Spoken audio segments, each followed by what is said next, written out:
Hey everyone, thanks so much for being here for our 8 weeks of menopause education. I'm Dr. Briana Botsford. I'm a naturopathic doctor and owner of Flow Functional Healthcare here in Edmonton.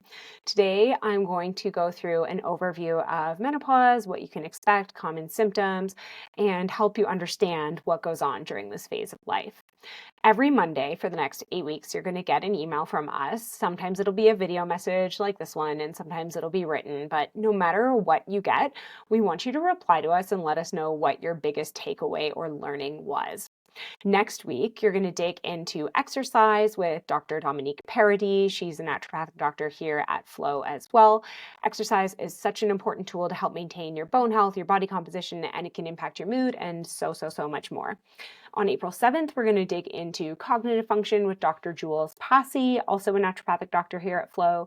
And then I'm going to dig back into lab work and what kind of testing you should advocate for or help understand at this phase of life. We've got so much more planned, but I wanted to give you a sneak peek of what you could expect.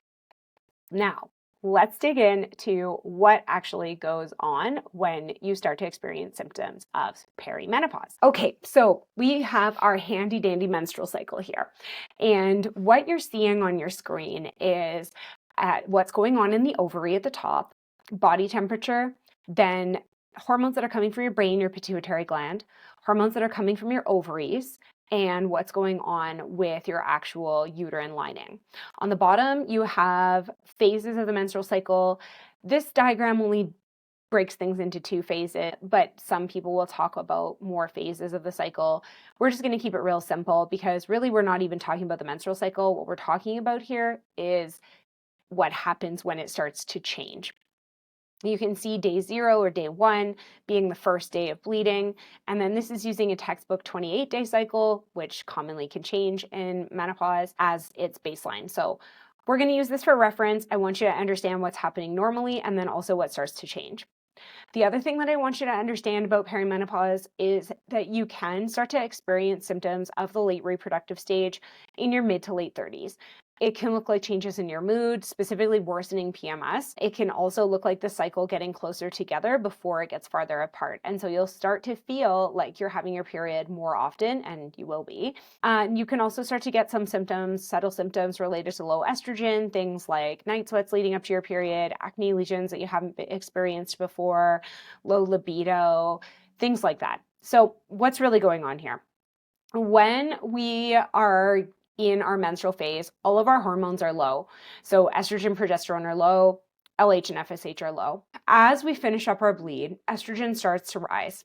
So we start to get estrogen again, it starts to go up as we get towards ovulation, luteinizing hormone, follicle stimulating hormone, they do a little peak, and that's when estrogen is at its peak. So this is what happens mid-cycle, mid-month when we're actually ovulating.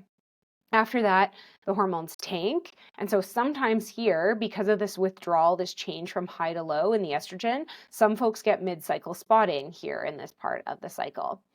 After that dip in estrogen, it will come back up as it mirrors progesterone. Now, you notice what's going on in the ovary up here. After ovulation, we have this cluster of cells called the corpus luteum, and those cells are what create progesterone.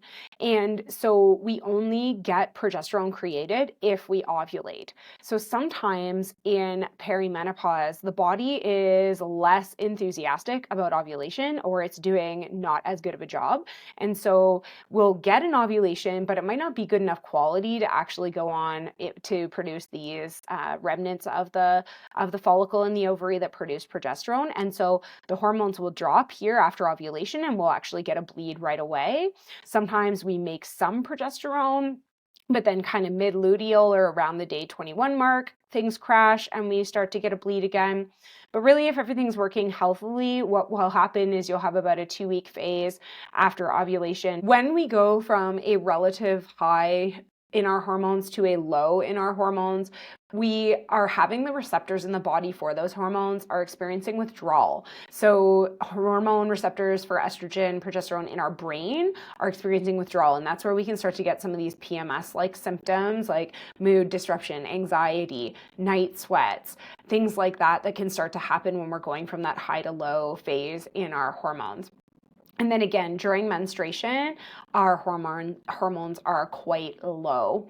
And so this is what starts to happen in menopause, perimenopause, is we start to get those less good quality ovulations. So we may not be producing as much estrogen. We may not be producing as much progesterone. So we're starting to move into a lower overall hormone state compared to what we were accustomed to hormonally before. And so it seems like these hormonal changes are what produces a lot of the symptoms related to perimenopause. So hopefully just seeing that little graphical illustration of your menstrual cycle and having a quick understanding of what goes on hormonally throughout the month helps you understand what starts to change as we approach perimenopause and menopause.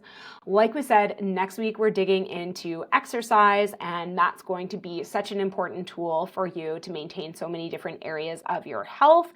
I want to hear from you what your biggest takeaway was from this video today.